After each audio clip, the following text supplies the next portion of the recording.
Colorado's first red flag gun confiscation case shows this law is as confusing as it is controversial.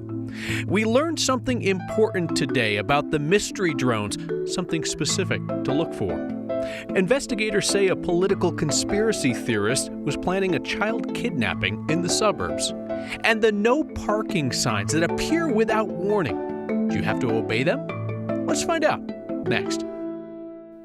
All the passion, all the debate over Colorado's red flag gun confiscation law, all those arguments about rights and public safety, you had to know it was going to come down to a flowchart in two parts. Our Marshall Zellinger has the inside story of how lawyers have been furiously preparing for the first known test case. This is a process map that we developed. You know that thing where you and your coworkers stand around a whiteboard and shout out ideas? This is the hearing. We are now just had the temporary restraining order hearing. The Denver City Attorney's Office basically did that while trying to prepare for every situation under the state's new red flag law. What if this happens? What if this happens? How about this scenario?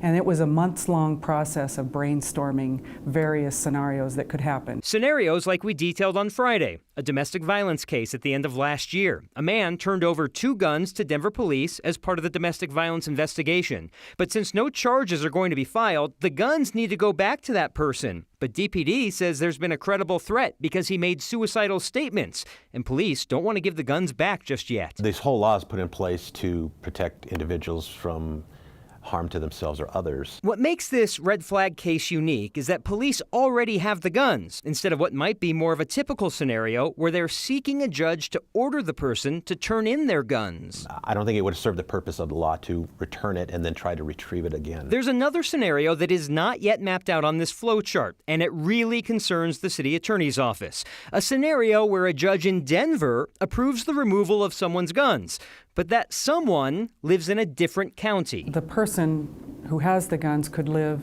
in Weld County, for example, but the person wanting to file the extreme risk protection order could file that in Denver. Denver could grant it, but then Weld County has to enforce it. And there is no real mechanism to, then what, if enforcement is refused.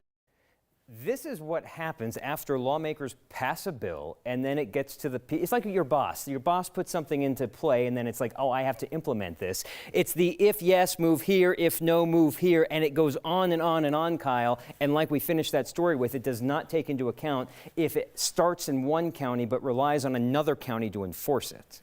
Yeah, all of a sudden you get into one of those, 50% of Colorado counties where conservative sheriffs say they won't enforce this law, and your flow chart doesn't flow. It just stops, like right at the beginning. It stops at that point, and that would rely on a judge perhaps then either holding that person, that sheriff, in contempt. I don't know if the judge could then order a different jurisdiction to take over, if it falls on the attorney general. This is just Denver's plan that they're sharing with other cities. It does not take into account what if the state has to get involved.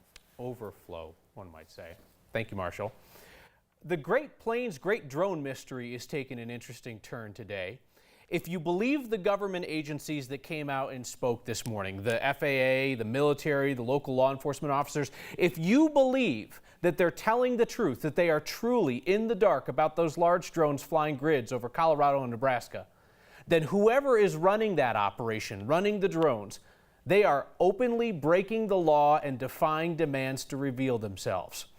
The Great Drone Summit of 2020 was held at a golf course in Brush. 77 agencies sent people without firm answers about the drones that have been buzzing over rural areas at night for weeks. Northcom, which oversees military activity across North America, says those drones are not military, any branch. Warren Air Force Base in Wyoming, which watches the missile silos dotting the plains, they directly denied to us that it was them. And if you're tempted to dismiss this as just people who don't know a satellite at night from a drone, listen to the sheriff of Sedgwick County. A couple nights ago, I was actually sitting in my house eating dinner, and I heard what sounded like a low-flying helicopter come in over the town, and went outside and I saw what is consistent with what we've been seeing over the last couple weeks. The Phillips County Sheriff offered the first public description of a so-called command vehicle that they think is controlling these synchronized drones. Described it as a closed box trailer or large van with antennas, they said, that does not belong in the area. does not belong in the area, which will be every trailer or van with an antenna until this gets sorted out. Parker police say a far-right conspiracy theorist was planning a kidnapping in Douglas County. Investigators say that she believed her child had been taken by a satanic pedophilia ring of Democrats that is being secretly battled by President Trump. That's the QAnon conspiracy theory. Police say her child had actually been removed by Child Protective Services. Cynthia Absug was arrested last week up in Montana on a charge of conspiracy to commit kidnapping. Investigators say a fellow QAnon believer who she called a sniper had come to live with her, and that fellow QAnon members were planning this raid to kidnap the child. Absug is currently out on bond. Parker police say QAnon extremists have been identified by the FBI as a domestic terrorism threat. These QAnon believers think that President Trump is fighting a secret war against a satanic global child trafficking ring made up of Democratic politicians and Hollywood stars. It's a sign of how Denver's development can cause little everyday inconveniences. You know, those no parking signs that seem to pop up without warning all around town due to construction. Turns out that sign can actually work in your favor, and it buys you some time to get your vehicle out of there if you know how the system is enforced. And Anusha Roy can explain. Yeah, Kyle, I don't think I've ever studied a no parking sign so closely in my entire life, but we started noticing that the signs have gone up in front of cars that were already parked on the street. On the rare occasion, they were just kind of showing up overnight, and it really looked like a whole bunch of people were about to get in some pretty expensive trouble, except when this sign first goes up, it's actually a warning. The city is requiring contractors to give you a 24 hours heads up to clear out, and those signs is how they're doing it. Now, after that time period, you're either going to get a ticket, which is what you might expect, but if it's a city project, you might get the delightful surprise of walking out to your car to realize it is missing, because the city can have it towed to a nearby block to get it out of the way of the work that is being done. So, in order to find your car when it goes missing like that, you have to call the Denver Police non-emergency number. They're going to tell you what that location is, and then you get slapped with like a $100 towing fee, and then you're on your merry way. So the key is to know when the sign showed up. Exactly. Then you know when your grace period begins. Exactly. That's the 24-hour. And interesting enough, the city gets paid every time the contractor is setting aside parking like this and putting up those no parking signs, kind of along the same lines as getting money every time a contractor is shutting down a lane of traffic as well, which can add up to a lot. Yeah, we've covered that before. Yeah. You're driving down the street and all of a sudden like, the road gets cut in half and some contractor just decided that they need it to work safely. Yeah, city cashes in on that. All right, thank you, Anusha. Colorado's Democrats are playing musical chairs with the U.S. Senate race, and now we know who is the first to be left without a seat when the music ends. State Senator Angela Williams never got traction in the Democratic primary for U.S. Senate. That's the race to face Republican Senator Cory Gardner. And while Williams was running for that seat, a fellow Democrat announced that he wanted hers. State Rep James Coleman picked up some early key endorsements. He was in a good position to beat her in the primary. So today, Williams walked. She said that she will not run for re-election. Colorado's Republican Senator Cory Gardner emerged from hiding for some impeachment questions today. That is a rare instance. He briefly talked to reporters at the Capitol who asked him about former National Security Advisor John Bolton, saying that he would testify if witnesses are called in the Senate. Multiple journalists transcribed Gardner's response as, "You guys want to have a trial by Twitter, but is Nancy Pelosi going to follow the Constitution? Until she has the articles sent over, there is no trial." Now, obviously, we would prefer to ask elected officials our questions directly, but Senator Gardner does not respond to our questions, so we figured that you should probably just hear anytime he makes a rare comment about impeachment. The only political animal with more at stake in 2020 than Senator Gardner is the gray wolf, and we learned today that Coloradans are going to vote on whether to reintroduce the wolves that once lived and loved in Colorado but had a little habit of making snacks out of our livestock. Wolf activists collected enough good signatures. The Colorado Secretary of State affirmed that today. So Colorado Parks and Wildlife studied this idea of wolf reintroduction, and they decided that it was not a good idea. Opponents say letting voters make delicate ecological decisions like we vote on library taxes is bonkers. I'm very dedicated in making my son's legacy and helping individuals with special need. I'm dedicated to that. A family we met on Next and cannot forget. finds itself in a tough place again. And we just call them strong winds. The experts call them Chinook winds. And one viewer hopes we can explain the difference. And another sad shakeup for Colorado's oldest craft brewery. Next.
The most Colorado thing we saw today is the natural progression of our statewide inclination to slap our flag on anything. Next time you buy a car, tell them you want it flag colored or no deal. The next viewer named Elena spotted this ride in Aurora off Havana near Alameda. If you see something that screams Colorado, share it with us. We'll share it statewide. Email next@9news.com or say hey with the hashtag #HeyNext.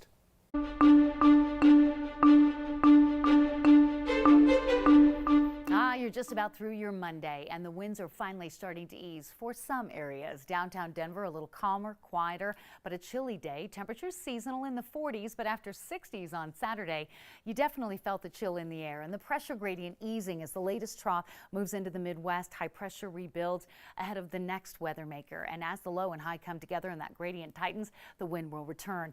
The northwest flow aloft, bringing in the high cloud cover, a bit of snow to the northern mountains.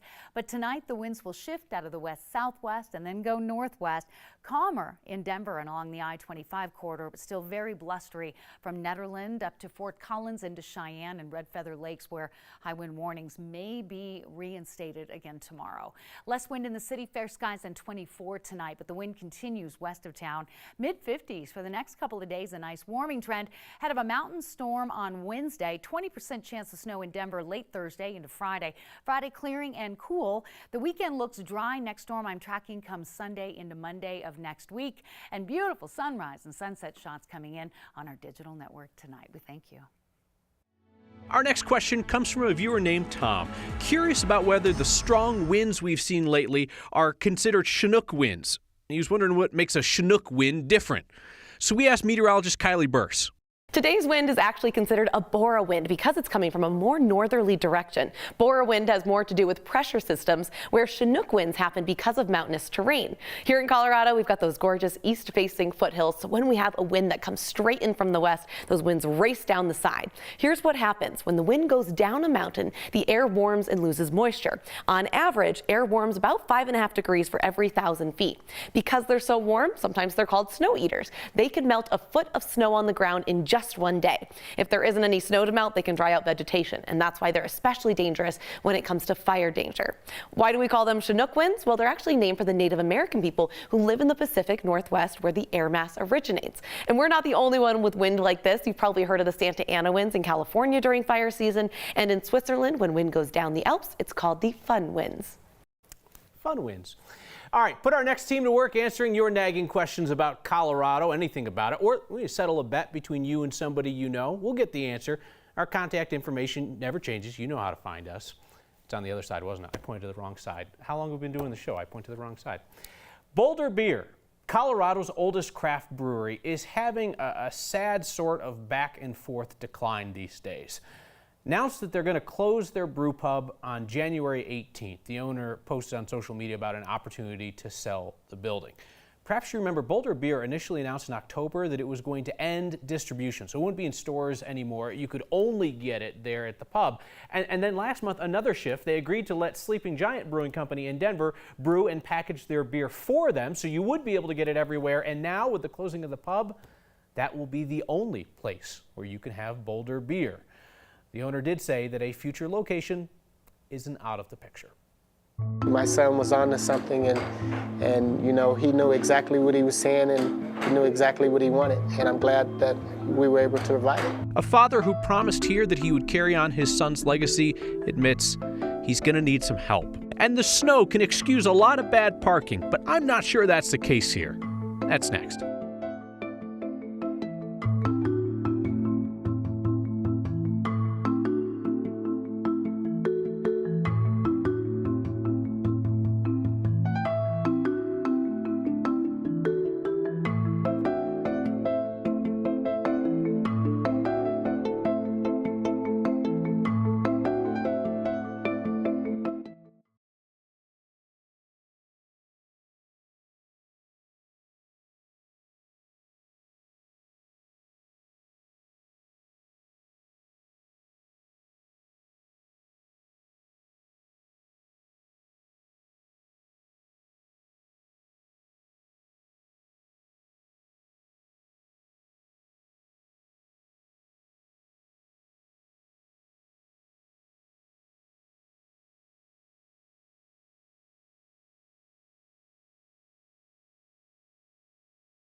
I asked you, who's the most impactful person we have met together in 3 years of Next?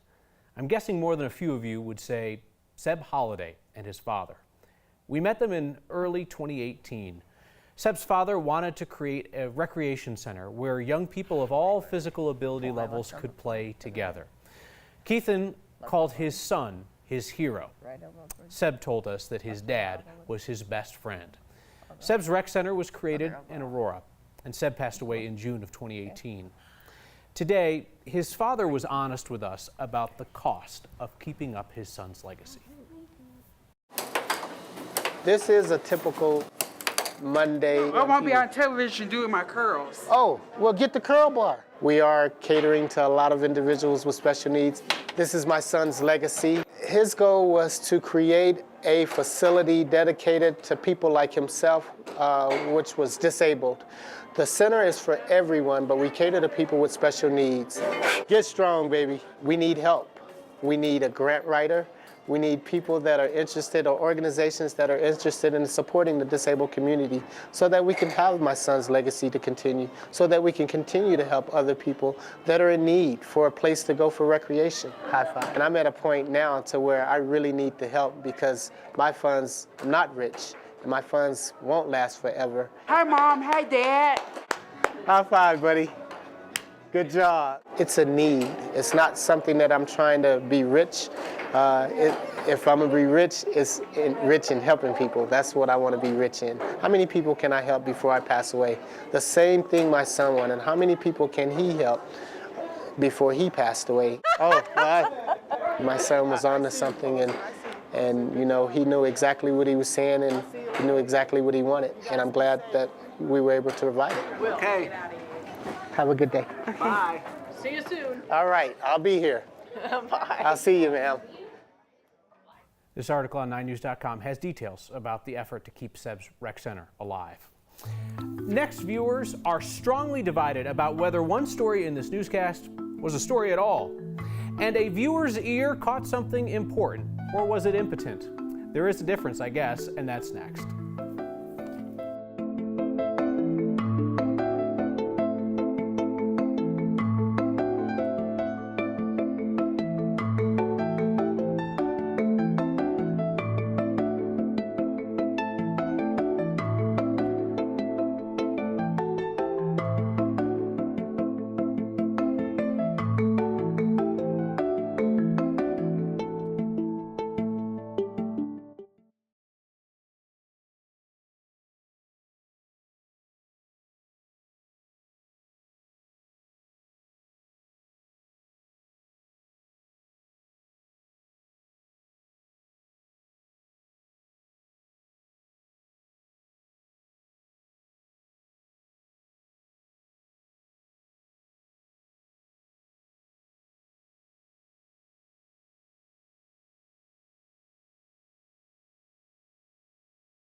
We don't call out line crossers very much anymore, but this is good or bad. Our viewer Greg captured a cliffhanger in Durango.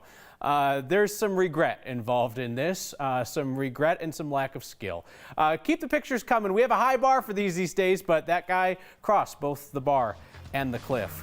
Paula Taylor says there's nothing to the drone story, doesn't see what the big deal is. Elizabeth says she's believing it's a big deal because people can't figure it out.